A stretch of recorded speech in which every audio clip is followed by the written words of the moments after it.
नमस्कार. श्री निसर्गदत्त महाराज दैनंदिन चिंतन भाग 95 आणि 96. प्रथम भाग 95. श्री निसर्गदत्त महाराज म्हणतात की वृत्ती ज्ञान गेले की त्याची जागा हे वृत्त ज्ञान आपोआपच घेते. वृत्त ज्ञान म्हणजे आत्मवृत्त ज्ञान. गोंगाट गेला की निशब्दता आपोआपचीच तिथे असते. निवांत ठिकाणी तेवणारी जणू शांत ज्योतीसारखी ती शांतता असते. त्यावेळी मन नसते, विचार नसतात, स्मृती नसतात, संकल्प हेतू हे पण नसतात. केवळ आपण आहो इतकेच असते. साधना वगैरे हा वृत्तीला दिलेला अभ्यास आहे. आत्मवृत्त ज्ञानाला त्याची मुळीच गरज नाही. आपल्या ओळखीचे प्रमाण आपण केवळ देह मन आहोत हे गेले की जे उरेल तेच आपण असू. तुम्ही याला काहीही नावे देऊ नका. नाव देण्याची काही गरजच नाही. इथेच थांबा. नाव न देताही तुम्ही तेच आहात ना. मग ब्रह्म, ईश्वर, चैतन्य असे काही न म्हणता नाही, तुम्ही तेच आहात. तुम्ही देह मनाच्या भोवऱ्यात अडकलेले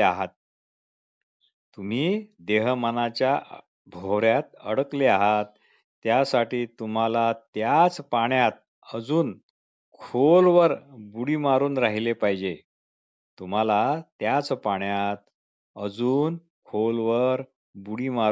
पाहिजे.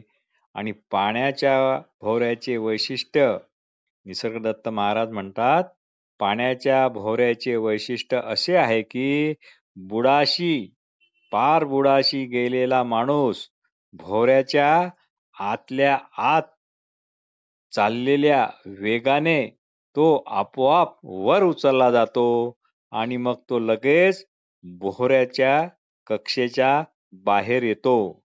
याच सिद्धांताचा वापर आपण आपल्या भल्याकरता करायला हवा. त्याकरता देह मनाच्या यथार्थ स्थितीच्या ज्ञानात खोलवर जा. म्हणजेच काय? जे सध्या आपण स्वतःला जे समजतोस ते आपण नाही. म्हणजे खरेच मी देह आहे काय? मी मन आहे काय? मी बुद्धी आहे काय? मी चित्त आहे काय? की हे सर्व माझ्यामुळे आहेत? की मी यांच्यामुळे आहे? अगोदरचे कोण? हे सर्व की मी? मी जर अगोदरपणाने शुद्ध असणेपणाच्या स्वरूपात नसतो तर हे सर्व कुणाला जाणवले असते?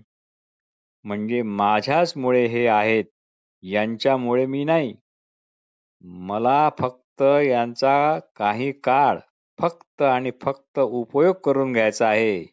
यांना माझा उपयोग अजिबात करू द्यायचा नाही. कारण आपण प्रकाशत्व आहोत आणि हे आपल्या प्रकाशात प्रकाशित झालेले आहे. त्यामुळे जे प्रकाशित असते त्यांना स्वतंत्र आणि वेगळे अस्तित्व कधी नसते. कारण ते अवलंबून आहेत. म्हणूनच ते मिथ्या आहेत. मिथ्या शब्दाचा केवळ ते खोटे असा नाही. मिथ्या म्हणजे ज्याचा बाध होतो असे. बाध झालेली वस्तू असूनही नसते. त्यामुळे ती सुखदुःख आणि हर्ष विषाद यांना कधीच कारण होत नाही. अशा प्रकारे या देहमनाच्या योग्य ज्ञानाकरता जिज्ञासेच्या खोल पाण्यात बुडी मारून राहा. हे असे दिलेले दृष्टांत मनाची समजूत घालण्याकरता आहेत, असे श्री महाराज म्हणतात. आत्मवस्तूला मात्र कोणताच दृष्टांत लागू पडत नाही. कधी कधी उत्तराच्या जवळ जाऊनही केवळ चुकीचा आणि नेमका प्रश्न न विचारता आल्यामुळे उगीचच आपल्याला सत्यापासून वंचित होण्याची पाळी येते. एकाने रामरावांनाच विचारले, का हो रामरावाचे घर कुठे आहे? रामराव म्हणाले, तुम्हाला रामरावाचेच घर हवे आहे ना? हो हो, मला रामरावाचेच घर हवे आहे. त्या तिथे पलीकडे शामरावाच्या घराजवळच रामरावाचे घर आहे. अहो पण शामरावाचे तरी घर कुठे आहे? दोघांचे घर समोरासमोरच आहेत.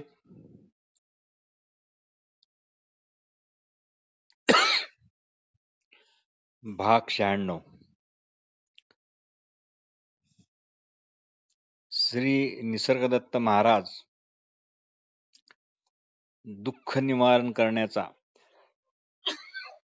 अत्यंत साधा पण तितकाच प्रभावी उपाय सांगतात.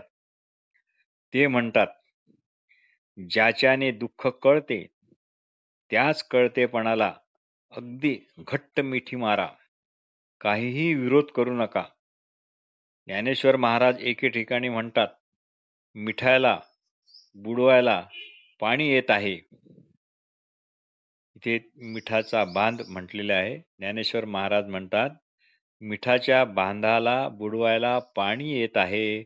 असे पाहताच मिठाने आपणच पुढे जाऊन पाण्याने आपल्याला बुडवायच्या आत आपणच आपणहून स्वतःच पाण्यात आधीच विरघळून घ्यावे. मग पाणी कोणाला बुडवणार? तसेच ज्याचे तुम्हाला भय वाटते त्यालाच घट्ट पकडून ठेवा. तसेच ज्याचे तुम्हाला भय वाटते त्यालाच घट्ट पकडून ठेवा. जगाचे भय वाटते व जग तर आपल्या शुद्ध असणेपणामुळेच आहेत. म्हणजे भयाचे मुख्य कारण आपण जग वेगळे मानतो, स्वतः व्यतिरिक्त मानतो हेच आहे. हाच द्वैतभाव जगाचे भीती वाटते याच्या मुळाशी आहे. भय वाटले हे कळणे कशामुळे शक्य होते? त्या आपल्या अगोदरच्या असणेपणातच असा. म्हणजे त्यालाच घट्ट धरून राहा. भयाला, दुःखाला अजिबात प्रतिकार करू नका. प्रतिकार केला तरच तुमच्यात द्वैत निर्माण होते. हे अतिशय महत्वाचे आहे. प्रतिकार केला तरच तुमच्यात द्वैत निर्माण होते. द्वैत असे की प्रतिकार करणारा आणि ज्याचा प्रतिकार होत आहे ते असे, आणि मगच संघर्षाला वाव मिळतो. श्री निसर्गदत्त महाराज स्पष्ट सांगतात की माझे हे म्हणणे सर्व ऐकून ठेवा. हे तुम्हाला पटले की मग तुम्ही पुन्हा माझे कदाचित तोंडही पाहणार नाही. कारण आता कळले की हे काही बाई सांगत नाही बरं का असे म्हणाल. पण माझ्या या अशा सांगण्याप्रमाणे वागून जर अनुभव घ्याल तर कोटीच्या कोटी मैलाहूनही तुम्ही माझ्याकडे धावत याल आणि इथे लोटांगण घालाल. जन्मभर तुम्ही भटकत राहाल, पण ज्याच्याने तुम्हाला तुम्हीच असल्याचे कळले तेच तुम्हाला पण मुक्त करेल. जन्मभर तुम्ही भटकत राहाल, पण ज्याच्याने तुम्हाला तुम्हीच कळले तेच तुम्हाला मुक्त पण करेल.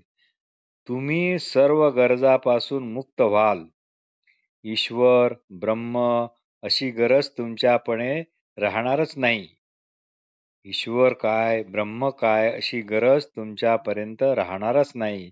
श्री निसर्गदत्त महाराज आता खूपच महत्वाचे विधान करतात. ते म्हणतात की तुम्हाला मुक्त व्हायचे नाही तर श्री महाराजांचे या बाबतीत म्हणणे असे आहे की तुम्हाला तुम्ही जाणवता आणि त्यामुळे तुम्ही नसलेले अमुक तमुक होता. म्हणून तुम्हाला तुमच्या जाणवत्या गुणापासून मुक्त व्हायचे आहे. तुम्हाला तुमच्या जाणवत्या गुणापासून मुक्त व्हायचे आहे. ज्याच्याने दुःख आहे हे कळणे शक्य झाले, त्या कळतेपणालाच घट्ट धरून ठेवा. ज्याच्याने भय आहे कळते, त्या कळतेपणालाच घट्ट धरून ठेवा. हे असे आहे की जणू हिऱ्याने हिऱ्यालाच कापण्यासारखे आहे. इथे दुसरे हत्यार उपयोगाचे नाही. गुरु परमात्म परेशू असा ज्याचा निश्चय झाला आहे, त्याला अगदी सहजपणे नित्य सत्य स्वरूपाचा लाभ होतो. शिव म्हणजे स्पर्श, शिवणे म्हणजे स्पर्श करणे.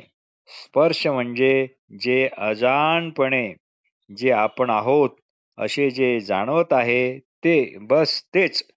इकडेच लक्ष ठेवा. शिव म्हणजे कुणालाही, अगदी कुण्याही प्राण्याला आपण आहोत अशा जाणीवेचा स्पर्श. या दृष्टीने आपण सर्व एकच, अविभाजित, भेद कुठेच नाही. काल परिच्छेद, स्थळ परिच्छेद, वस्तू परिच्छेद जणू आपल्याला शिवलाच नाही.